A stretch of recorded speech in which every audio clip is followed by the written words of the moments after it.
Salamat po, sir. Salamat po.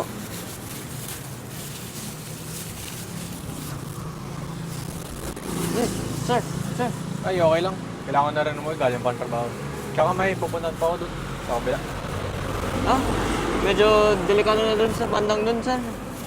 Mas mabuti pa, samahan ko na po kayo. Ay, wag na kuya. Baka nabala ko pa yung tulog niya.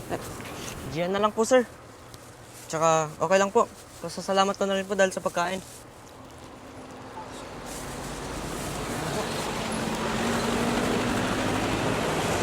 Hindi mo pa dadalhin yung higaan mo? Ah, sige lang po, sir. Wala namang pagbubuhan yan.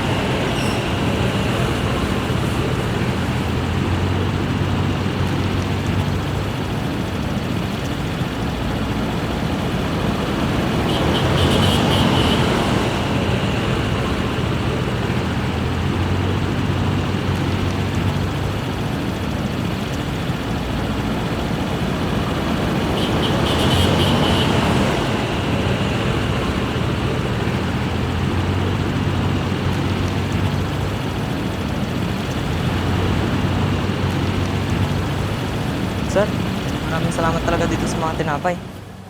Nabusog na ako ngayon. Mas mabubusog pa ako sa mga ilang araw. Wala yun, Gian. Eh, sir, pagod na kasi ako ngayong araw eh. Kung saan ako napadpad. Ano-anong opisina ng gobyerno ang pinuntahan ko para lang humingi ng tulong. Kaso wala eh. Walang gustong magbigay ng tulong. Maliban sa'yo, sir. Siyempre. Kaya nagpapasalamat talaga ako dito sa tulong na binigay nyo. Mahirap na kasi makakuha ng ganun ngayon eh. Lalo na sa aming mga walang kaya. Eh, kayo po ba, sir? Kamusta naman po ang araw nyo? Okay lang.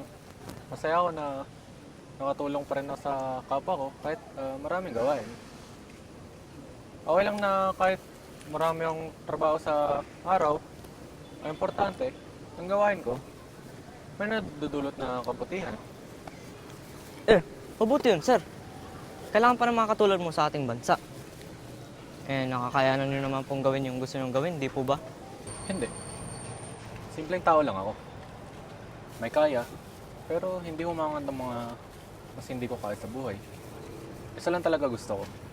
Yun na yung mga tulong sa kapwa at sa aking komunidad. Yung kasi tinuro sa akin ng nanay ko eh. Malit man kaya namin noon, pero hindi yun naging rason para hindi kami tumulong sa kapwa. Ikaw, Gian, ano ko yung tumulong bata ka? Eh, parang ganun na nga rin po. Sabi sa akin ng nanay ko nung bata pa ako.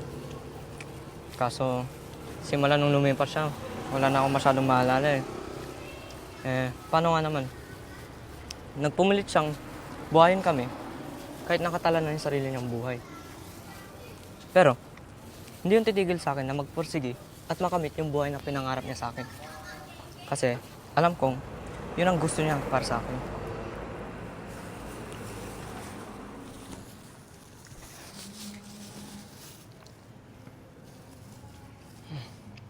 Tignan mo tong tinapay. Napakaraming kailangan para mabuo ito. Harina, asukal, tubig, at mantikilya. Para lang mabuo ang isang napakasimpleng pagkain. Pero kahit na napakasimple niya, napakasarap at nakakabusog siya sa sino mang kakain nito. Alam mo, gusto mo maging tinapay? Napakaraming kailangan para mabuo. Nakakatulong na kabuuan nito.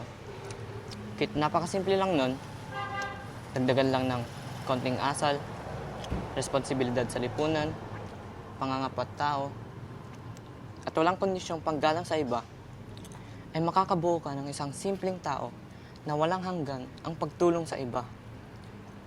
Para mabusog sila. Gets mo ba? Oh, naintindihan ko.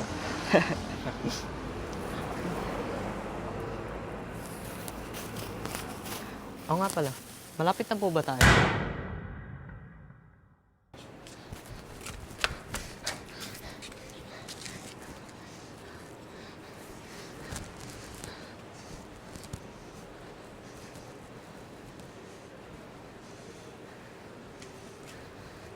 Gian, okay lang. May nagsarado lang ng tindahan. Nahulog lang yung gitong nila pababa. Walang baril.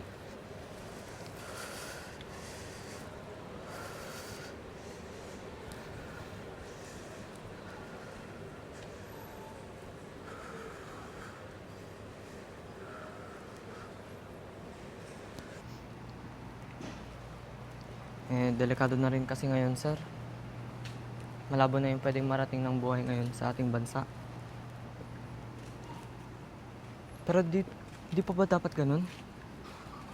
Dapat, hindi ko ikatakot na mabuhay sa sarili kong bansa. Dapat, pinagpapahalagan at binibigyan toon ang mga taong nasa sitwasyon ko rin. Para umangat rin kami sa buhay, di ba? Kailan kami mabibigyan ng pagkakataon na mabuhay na mapayapa?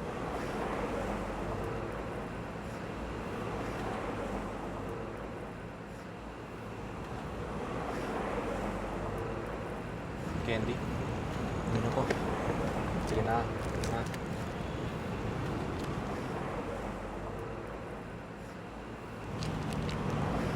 Walang araw na bigay na lang. Tuwing may problema, na iniisip. Ako naman may pinagdaraanan.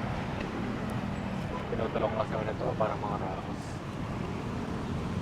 Lagi akong binibila ni nanay nung bata ako ng candy. Kaya tuwing kumakain ako nito, naalala ko siya. Kahit na maliit na bagay, may kakayahan pa rin ito upang itulak tayo para magpatuloy. Ikaw ba? Nahanap mo na yung bagay mo? Sir, sa tinatayuan ko ngayon, kahit maliit na bagay, wala ako. Pero, nahanap kong nakapagbigay ng saya sa akin pag nakikita kong ngumingiti yung mga tao sa paligid ko. Alam mo yun, kahit na nahihirapan na sila, nabaliwala, o may pinagdadaanan, nakakahanap pa rin sila ng rason para ngumiti sa buhay nila. Kaya ako, gusto ko makapagbigay ng ngiti sa kanila. Kasi gusto ko, masaya sila sa pang-araw-araw na buhay nila.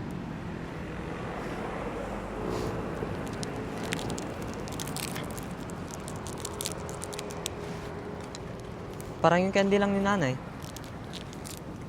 Kaso, sa mga taong tulad ko, na unti lang nakakaya, mahirap talaga kunin ko anong gusto namin eh. Kahit anong pagod, hirap ang ibigay namin, hindi talaga kami pinagpala sa mga lugar na katulad.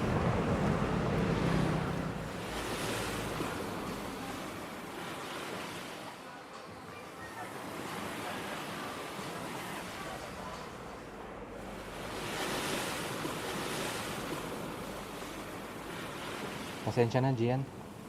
Alam kong hindi mo pinili mapunta sa ganitong sitwasyon. Pero, ipangako mo sa akin na hindi ka susuko. Na itutuloy mo yung labang to. Hindi lang para sa'yo, pero para na rin sa libo-libong Pilipino na ganito rin yung dinaranas. Ipakita mo na kaya mo gumawa ng pagbabago para sa ikabubuti ng lahat. Alam kong magiging mahirap, pero hindi ba yun yung tinuro sa atin ng mga ina? Kung mahal talaga natin, gagawin natin ang lahat kahit tayo yung nasasaktan. Kita ko ang pagmamahal mo sa bayan, mas lalo na sa kapwa nating kapuspalad. Sila ang rason mo para magpatuloy. Para sa pagbabago, Gian.